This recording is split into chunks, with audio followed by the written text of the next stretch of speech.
My name is Victoria Winters. A violent storm rages over Collinsport. Its ferocity and terror reaches everywhere. And out of the tempestuous blackness comes a horror that cannot be explained. Maggie, shouldn't you be back in bed? Why should I be in bed? I'm not sick. You're probably very weak. I felt so strong in my life. Please, Maggie, get back into bed. Please.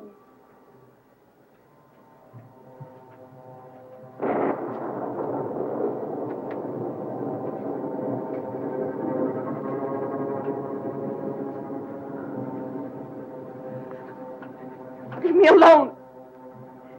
I think you should just lie quietly.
Maggie, what is it?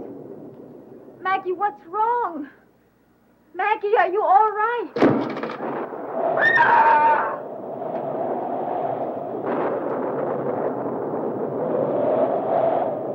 No! Leave them! They've got to stay... Maggie! It's all right. It's all right now. It's all right.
Something.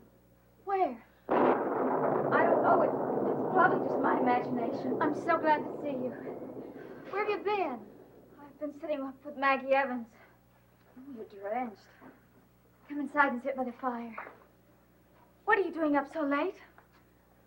Oh, I don't know. I just couldn't seem to sleep. Hear that? That's the real reason.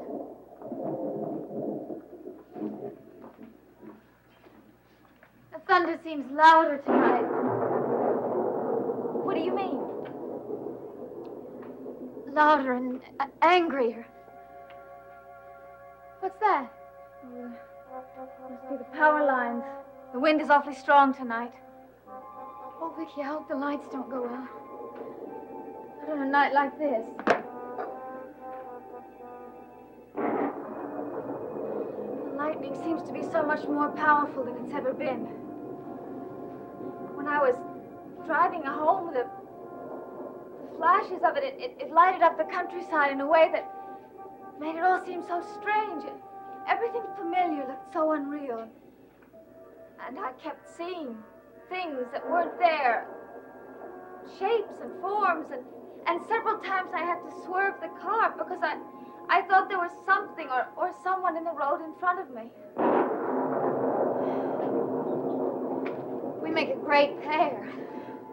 I've never felt like this before.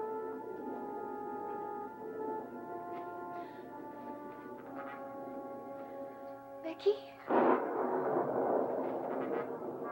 The lions must have gone down. Vicky, I don't think I can stand it. Yes, you can. Now, the lights are going to come on again soon. But in the meantime, let's get some candles lit.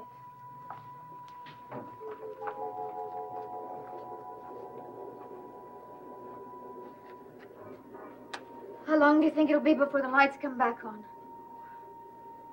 I have no idea. I imagine everyone's calling the power company. Well, that's better, isn't it?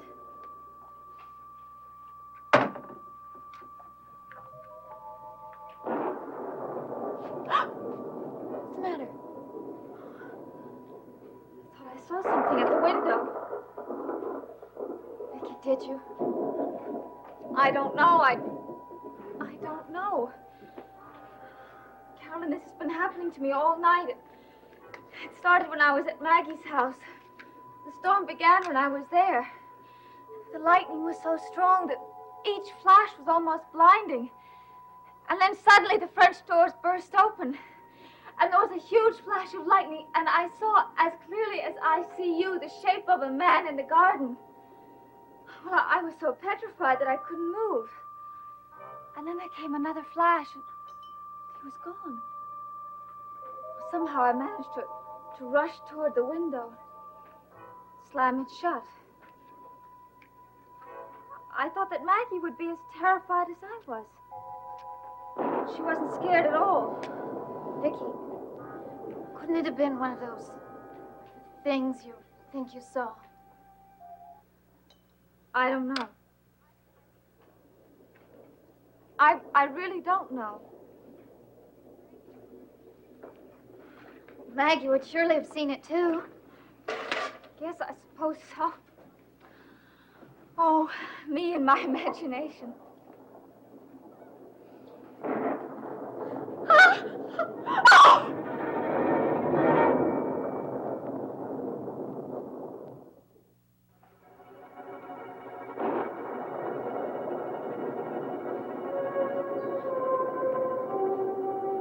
Mr. Collins? I'm terribly sorry if I startled you. I knocked, but the thunder must have drowned the sound. May I come in? Yes, certainly. What happened to the electricity? A power failure. The lights flickered a couple of times and then went out. Well, now that's something I don't have any problem with. Oh, you certainly don't. You don't have any electricity in the old house, do you? Well, one gets quite used to candlelight. This is a terrible night. Whatever made you come out? I wanted to speak to Miss Winters. To me? You were with Miss Evans tonight, weren't you? Yes, I was. How is she? The doctor gave her a transfusion last night. She seems to be much stronger. Well, now, that kind of news makes the night seem less bad. You're soaking wet. Please take off your coat and stay with us a while. Thank you.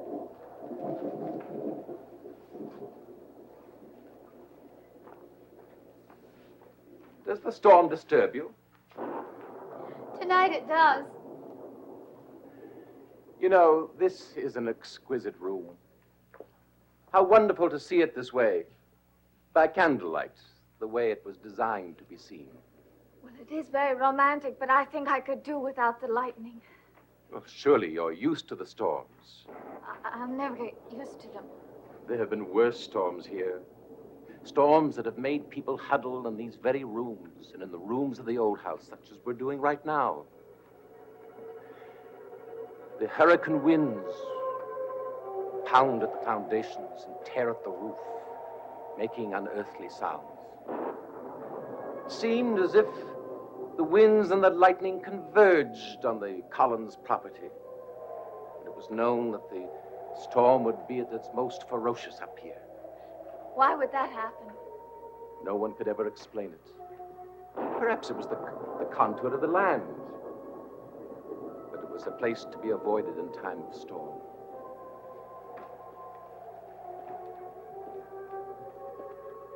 There were storms that drove ships onto the rocks below Widow's Hill. great masts snapping, the decks awash with the foaming sea. The cries of men being swept overboard, never to be seen again, but forever mourned by their widows. Listen. Hear that? The wind? Yes. Sorrowful sound. The sound of grieving, of hopelessness and despair. There were times when the moaning of the winds could be confused with the cries of the widows keeping their endless vigil.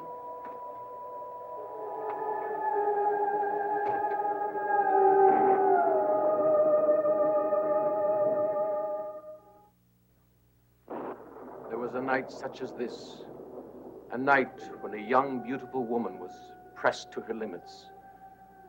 She could no longer accept what the future held for her. She knew she had to destroy herself before she became something she did not want to be.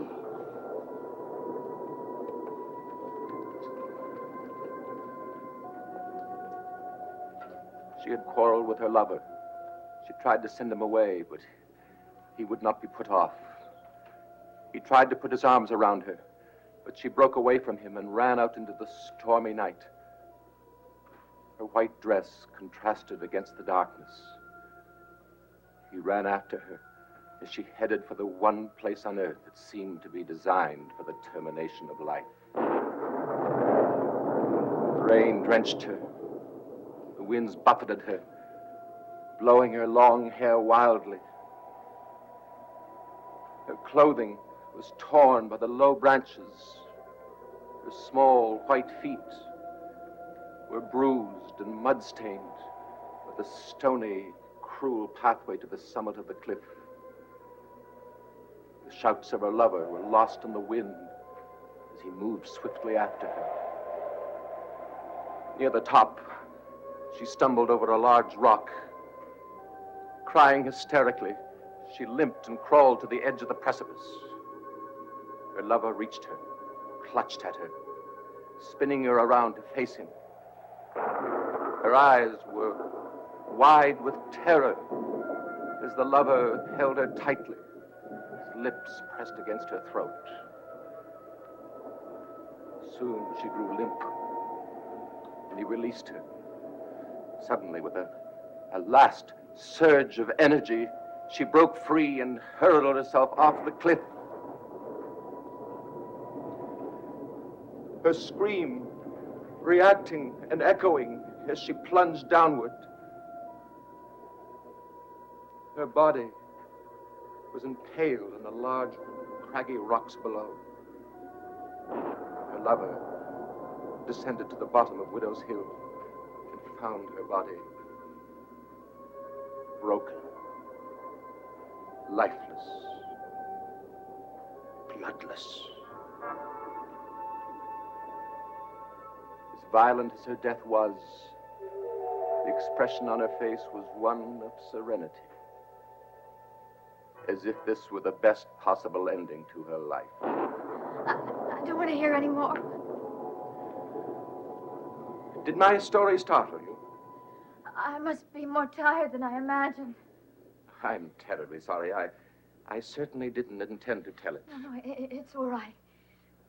Your familiarity with the past is a little too vivid for me. Excuse me. Good night. Good night. Night. But I hope my story didn't affect you in the same way. No. As a matter of fact, it aroused my curiosity. Did it? It was a true story, wasn't it? Every word. There was a part when you talked about the time when her lover found her body at the bottom of Widow's Hill. You described the body as being bloodless. Did I? I wasn't aware of it. Yes. I heard you say it very clearly and very distinctly. Why did you choose that word? Because that was the way the scene was described to me. I can offer no explanation beyond that. But tell me, why do you react to that word? because there have been certain recent occurrences that are very similar. There were the animals that died. They were drained of blood, and Willie Loomis and now Maggie Evans have lost a great deal of blood, and no one knows how. That's why I reacted to your story. Well, my story took place well over a century ago. I know that. But it's so strange. As strange as the things that have happened to Maggie Evans. Such as? Such as, why was she sleepwalking in the cemetery? Have you any idea? No, none. I would never have thought to look for her there if I hadn't gotten the phone call. Phone call? Yes. We'd searched everywhere for her. And then I got a phone call from someone who said that she was there in the cemetery and to hurry. Who called? I don't know. He wouldn't say who he was, and I couldn't recognize the voice. Yes. I wonder who could it be? But at any rate, whatever's wrong with Maggie, I don't think we're going to find out what it is by any logical process. You're a very clever girl, Miss Winters. Please take care that what happened to her doesn't happen to you.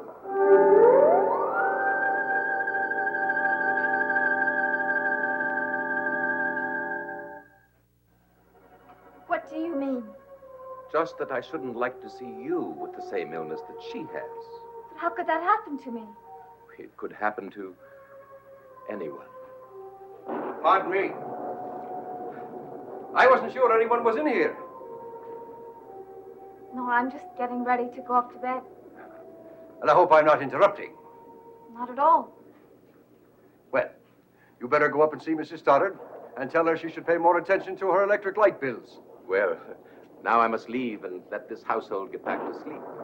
Oh, I don't think there's much chance for sleep tonight, not with that going on out there. Well, if you'll excuse me now, I'll say good night. Good night, Miss Winters. Good night, Vicky. Well, I've been wanting to have a word or two with you.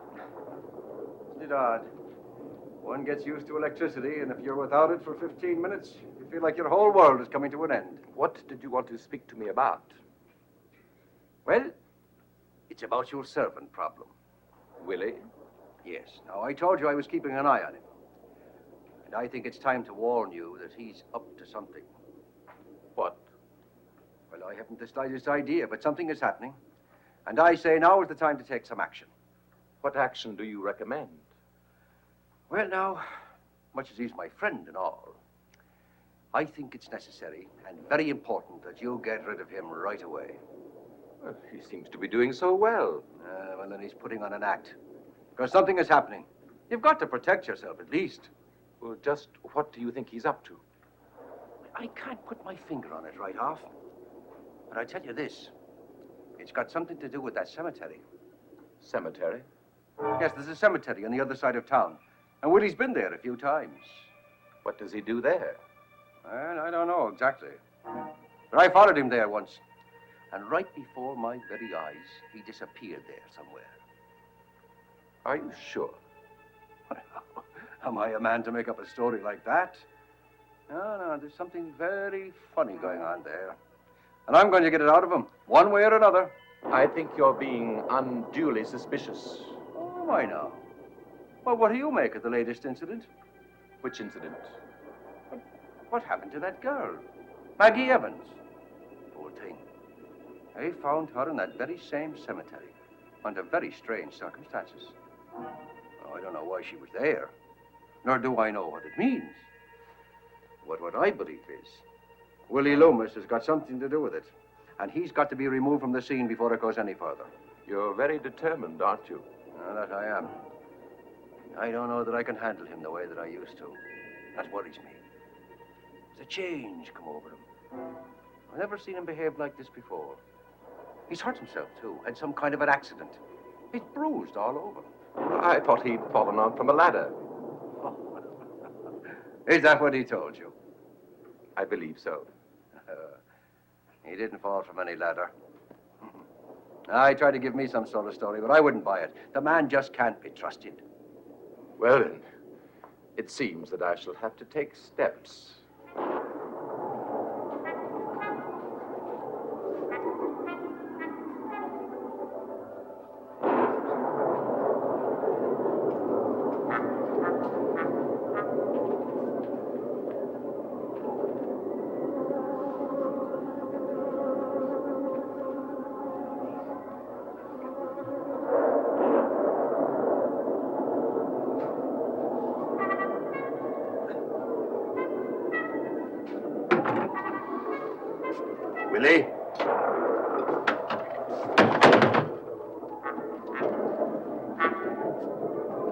Willie!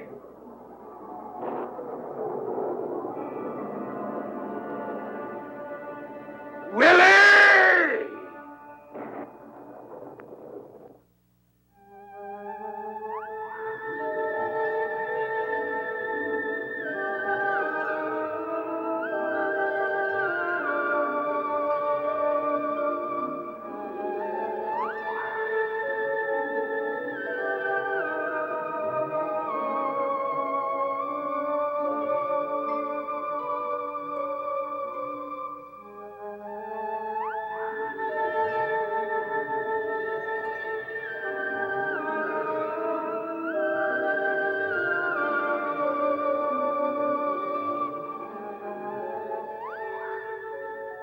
Dark Shadows is a Dan Curtis production.